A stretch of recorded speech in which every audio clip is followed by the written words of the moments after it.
ओम शांति। ये परिचय और अनुभव का छठा पाठ है। लास्ट टाइम हमने देखा कि कैसे हमारी सेवा में अब वणाक आया, माना बदलाव आया, और बाबा ने हमें कैसे मदद की। पहले तो मदद ये की कि हमें टचिंग दिया कि ये वीकनेस नहीं है, कोई सीरियस चीज़ है। दूसरा, हम 15 सितंबर को जाने वाले थे अफ्रीका सेवा के लिए। तो विचार आया कि बाबा को मिल के अक्टूबर के बाद जाए। तो और 25वीं सितंबर को ये हुआ। अब आप सोचो, अगर हम इंडिया में नहीं होते और वहाँ होते तो शायद प्रॉब्लम हो जाता। तो ये दूसरी मदद की। तीसरी मदद, डॉक्टर टाइम पर पहुंचा दिया, जो बड़ा डॉक्टर था, और टाइम पर ट्रीटमेंट दिलवाई। क्योंकि डॉक्टर ने कहा अगर आप आज सैटरडे है, अगर मंडे आते तो ये केस फेल हो जाता और वेंटिलेटर पर रख देना पड़ता।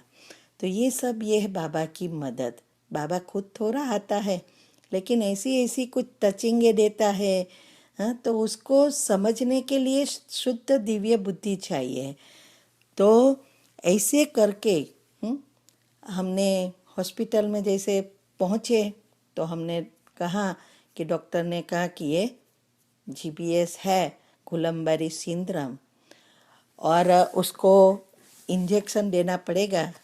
1 लाख रुपए का रोज का इंजेक्शन थे। 6 इंजेक्शन देना था। 16,500 का एक इंजेक्शन था। तो बोले कि ये नर्वस सिस्टम को फेल होते रोकना है, तो इमीडिएटली ये शुरू करना पड़ेगा। तो हमने कहा कोई प्रॉब्लम नहीं। और 1 वीक में उन लोग ने सारा इंजेक्शन दे के स्टॉप कर दिया। रोज चेक करते थे कि बढ़ता तो नहीं है। तो फिर वो लोग ने कहा गुड न्यूज़ कि स्टॉप हो गया है। अभी उसने फिर कहा कि ये हमने नर्वस सिस्टम को रोकने की दवाई दी। अभी अच्छी होने की कोई दवा नहीं है। अभी आपको उसको घर पे ले जाना है तो ले जाओ, रोज़ एक्सरसाइज करने लाना, और एक्सरसाइज से शायद आ जाए तो ठीक है। और उसकी सेवा आप करते रहो, डिप्रेशन में मत जाना। और देखे तो मैंने पूछा कितना टाइम लगेगा। बोले कोई टाइम नहीं पता है, क्योंकि बोले कि ये सिकनेस ऐसी है, उसको उसकी कोई दवा नहीं है, और ये ऐसा है कि कभी दोबारा भी हो सकता है, और पार्किंसंस में बदल जाता है तो परमानेंट हो जाता है। तो हमने कहा कि ओके। तो फिर हमने हमारा विचार चलने लगा कि ऐसी कैसी बीमारी है कि उसकी दवा ही नहीं है। तो फिर हम उसको घर पे लाए, और रोज़ हमें हॉस्पिटल ले जाना पड़ता था। और घर पे कम्प्लीटली बेड पर, नीचे तो बैठ ही नहीं सकता। मुझे कोई 4 जन अगर बैठ जाए चल उसको खड़े करने में, तो मुझे 4 जन चाहिए उसको खड़ा करके बेड पे बैठाने के लिए। खाना भी क्रश करके देना पड़ता था।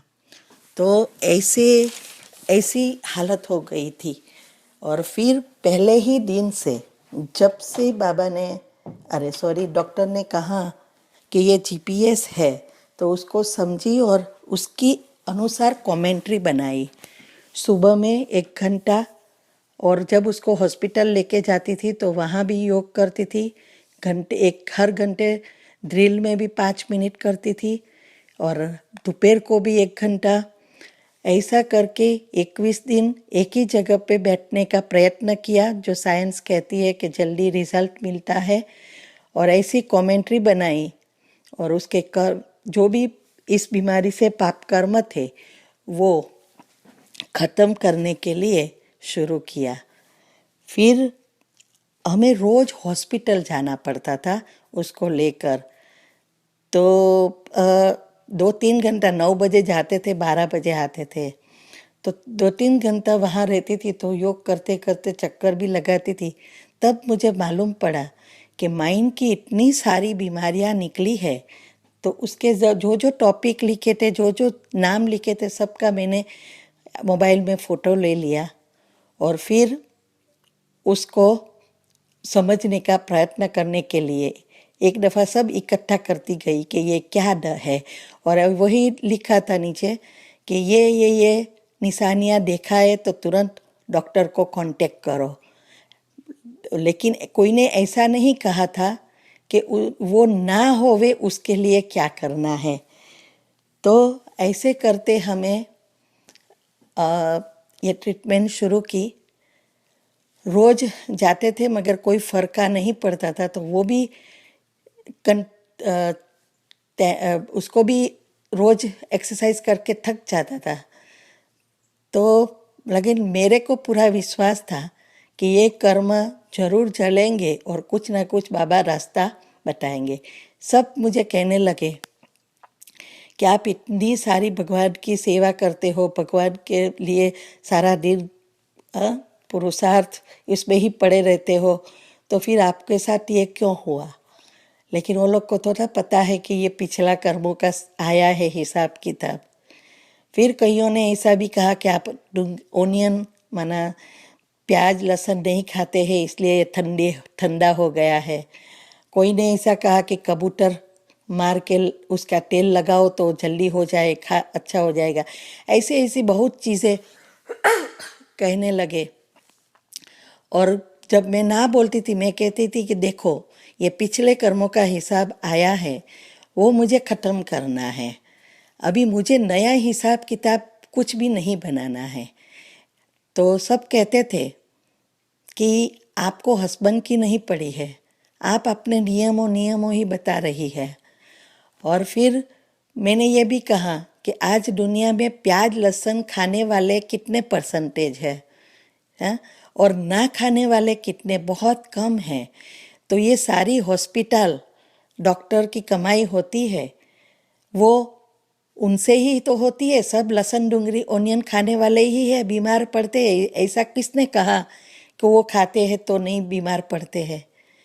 ऐसा ऐसा करके बहुत कुछ पेपर आए उस समय। और फिर भी हम हिम्मत नहीं हारे। और 2 महीने के बाद, लगभग 2-2.5 महीना हुआ, तब बाबा ने किसी को हमारे घर भेजा और उसके लिए कि ये करो। अभी हम देखेंगे नेक्स्ट टाइम कि क्या कैसे टचिंग करवाया बाबा ने और कैसे वो अच्छा हो गया दूसरे 2 महीने में। जो सितंबर में हुआ था, फरवरी में वो चलना सीख गया, गाड़ी भी चलाने लगा मार्च से।